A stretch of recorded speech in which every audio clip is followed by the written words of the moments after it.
Hello everyone, welcome back to Creative Coloring with Erum. Today I'm sharing how to create a rustic spring watercolor floral card with beautiful dimension. Instead of watercoloring stamped images, we'll be watercoloring die-cut flowers, which is one of my favorite ways to add natural variation to layered florals. I will also add texture to the background and lots of splatters. The result is a soft artistic spring card full of movement and dimension. Stay tuned.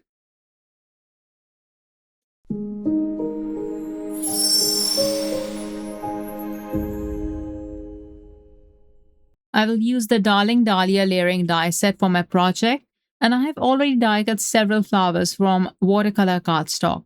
This flower has 3 layers which will cut in one pass, along with 3 leaves and a die for the flower center. I will use the Bold Ember Watercolor Compact to color the die cuts. These will be in shades of coral, yellow, and orange. For the leaves, I will mix yellow and blue to make green. I will start by preparing the background panel first, using the A2 cold pressed watercolor cardstock. Next, I will place the vintage Motifs stencil and through the stencil begin applying embossing paste. I will apply this mostly in the center and then add a bit of embossing paste to the edges by scraping the knife to add texture. This is optional, but it does add a lovely texture, and when I add watercolor later, the effect is really nice in person. You can clean off the edges of your panel with the knife. Here is a closer look at how the panel looks. Watercolor on embossing paste looks really cool. I can't wait to color this panel, but first I will prepare the florals. On my palette, I've taken out golden saffron and cherry tomato separately, as well as mixed both of them in the middle. I'll use these 3 colors to paint my flowers randomly. There is no pattern to how I'm coloring the petals. Some will be red, some more yellow, some coral, and others a mix of all 3. It depends on you which color you want more of. Just remember to start light. These watercolor compacts are very pigmented and don't lighten much, so I like to start with a light wash and build color slowly. I haven't done this in a while, but this is one of the most fun ways to add color and texture to die cuts. Plus, it adds a lot of variation. Once I finish coloring all the petals, they will have dried a bit.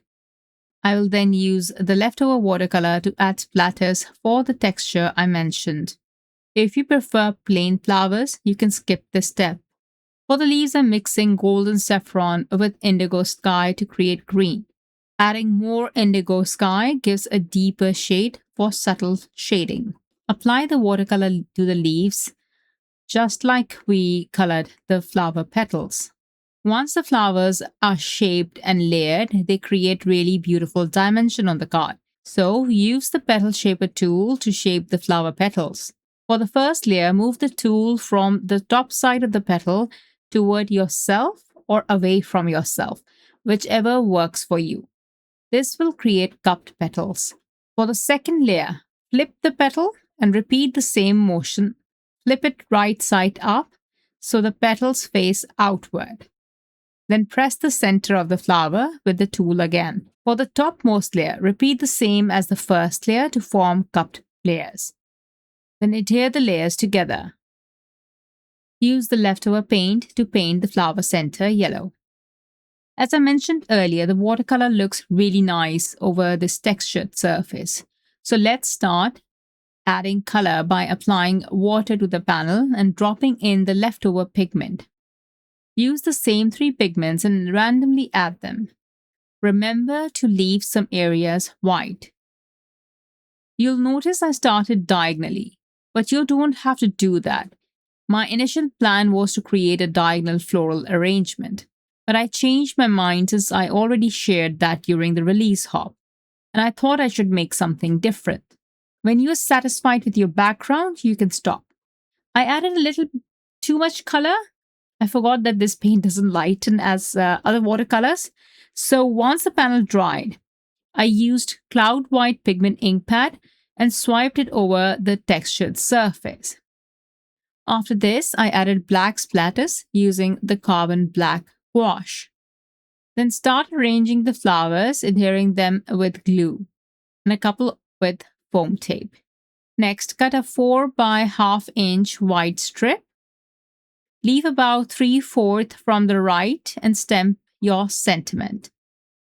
Use a scoreboard and score this strip at 1 by 3/8 and 3 3/4, 3.75. Now cut off the excess from the left-hand side in a fishtail cut. Apply double-sided tape to the 1/4 fold on the right and the left side as well. Gently add a slight arch or curve to the sentiment strip with your fingers. Then tuck it into the flower area and use something to press the strip so it sticks properly. Press the second side as well while maintaining the arch. This gives you a nice arched sentiment strip. I forgot to add the white splatters, so I'll now mask the sentiment and add white splatters using titanium white gouache. This will enhance the rustic shabby look of the fresh spring flowers and bring all the elements together. To add a bit of sparkle, I will add twinkling pink stellar sequins. They match the look perfectly. The next day, I added a couple of butterflies to the layout. These are from the Meadow Reflections stamp set.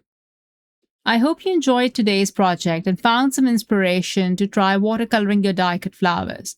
It's such a simple technique, but it creates beautiful variation and texture that really brings your florals to life. If you enjoyed this video, please give it a thumbs up and consider subscribing for more creative coloring with Erum tutorials. Thanks so much for watching, and I'll see you again soon with another creative project. Bye-bye.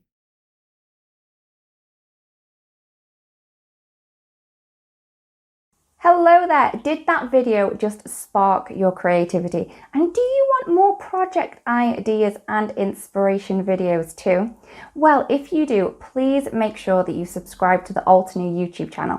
Also, make sure that you do click that notification bell so you don't miss a video.